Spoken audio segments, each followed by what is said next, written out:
Now the next question came up from the audience, and it's a very specific one. Is there anything the city or state could do with city-owned land like the Seward Park Urban Renewal Site to bring more benefits to the community? And if you want to expand on that, talk about what the state can do with government-owned areas in your district. Well, I think one of the things we just, the really tragic thing is the federal government got out of housing years ago under Ronald Reagan. The state under Pataki virtually abandoned the field, including supporting their own NYCHA projects.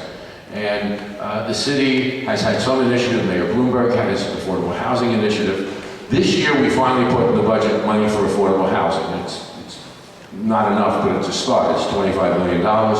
And I think we need to direct that money toward developing things like areas, locations like the Seward Park extension. I think we need to ensure, though, that it's on-site affordable housing at a magnitude that programs like 421A won't support. I think we need at least 40% affordability there. I think we need to redefine affordability, for middle class, seniors, poor, and working poor.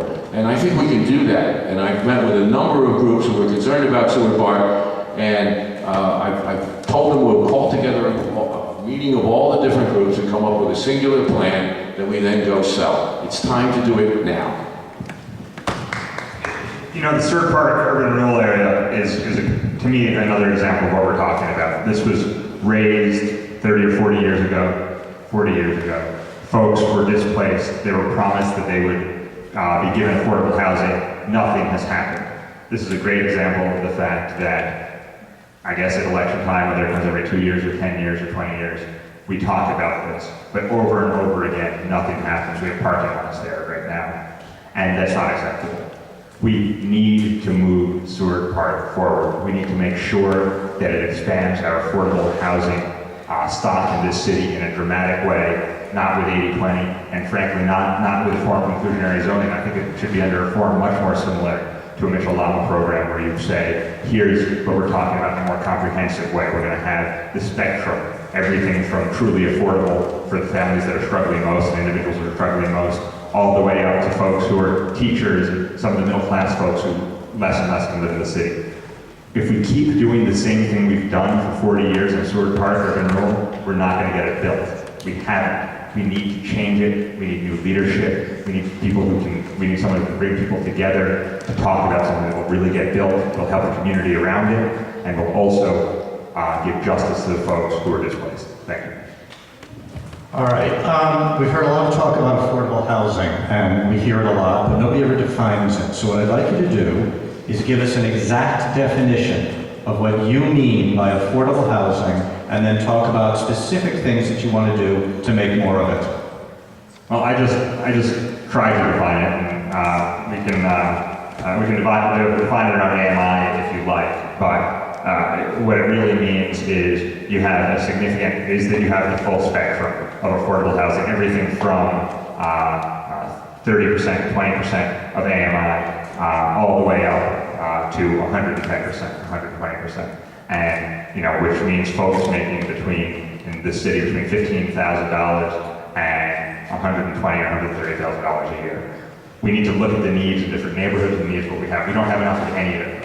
We don't have enough for folks who are making $15,000 and $20,000 a year, folks who are public assistants, parents who are struggling to find jobs. We don't have enough, we're losing it, we don't fund NYCHA appropriately, and our public housing. So we need a whole lot more of that. We also need more housing for teachers and cops and firefighters, artists, and the folks who have traditionally wanted to live in the city, and more are being priced out to Rockland County or Suffolk County or Central Jersey. So I define affordable housing in those ways. The definition took me a minute. We need to get rid of vacancy decontrol now. That's a program that's something that came into being while Senator Connor was in Albany.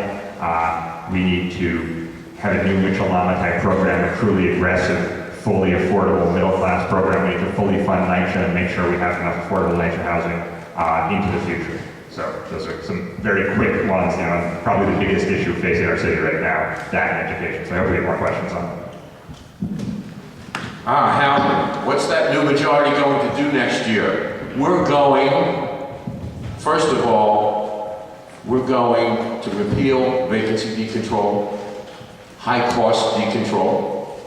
We're going to restore rent stabilization to the kind of foundation it's been for New York City to keep middle class and working people in the city where we can.